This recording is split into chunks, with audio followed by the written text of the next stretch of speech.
to rescue you.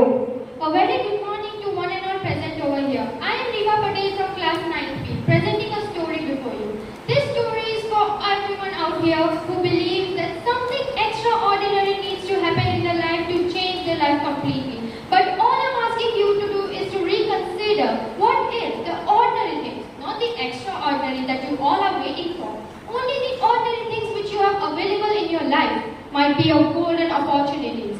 So here goes the old story. The whole village was flooded. Everyone knew that the flood was going to get worse and worse. Everyone left the village except one man who sat on the rooftop of the house and started praying to the Lord Mighty and saying, "Oh Lord, I've been praying to you since last 25 years. I know that you will come and rescue me." And he started meditating deeply until he was disturbed by a voice from this small little dingy boat, a shaky boat where 2-3 people were sitting, and they said, "Come on, we will rescue you." Then he said, "No, my God will rescue me. It would be good if you both make it to the next level."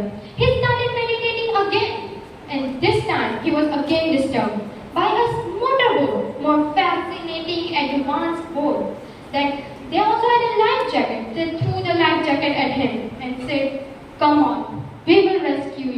Then he said, "No, I don't want to get my clothes wet. You all continue." He continued to meditate again. After 15 minutes, he was again disturbed by a helicopter over his head. They threw the large rope at him and said, "Come on, this is your rescue opportunity. We will rescue you." Then he said, "No, what are this rope made of? I don't want to damage my hands. My Lord will come and rescue me." And we all know how the story goes. The water kept rising and he drowned and died. He went to paradise and had a great argument with God by saying, "God, I was a big believer. I have prayed for you for 25 years. I believed in you. I trusted you. You let me down." Then God smiled and said, "What else were you waiting for? I was the one who sent you the first boat. You didn't like it? I sent you the more advanced boat. You didn't like it either. I sent you the most fastest way to rescue, the helicopter. What else were you waiting for?" And this is the question we all should be asking ourselves. What else are we waiting for? I think we have all the things we need in our life to take our life, our achievements to the next level. But we sit and we waste time, we procrastinate with silly excuses. Because the extraordinary lies in ordinary. And the one thing we need to believe in and start is that we have everything in our life to change it completely. Thank you.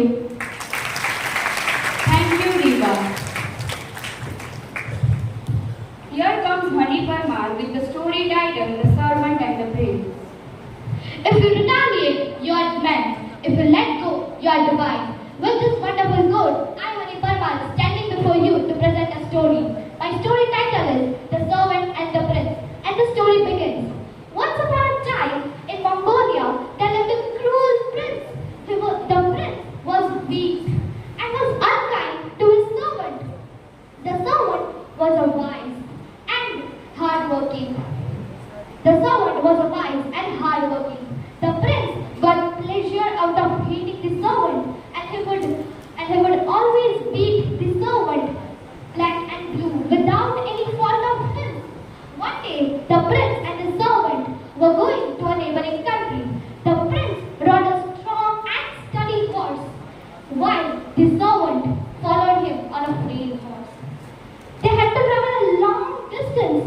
After a few hours, the sky became overcast, and loud thunders could be heard at a distance behind them. The prince was a coward and was very frightened by the clap of the thunder.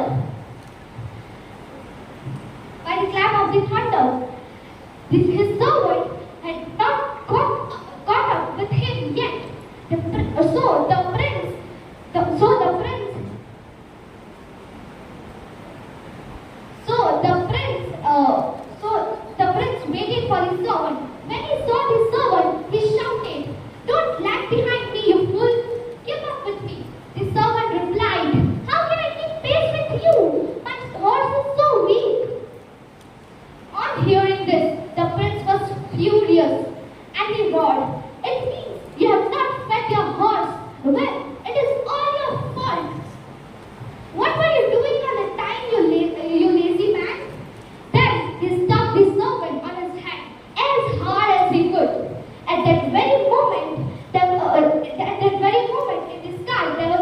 streak of lightning.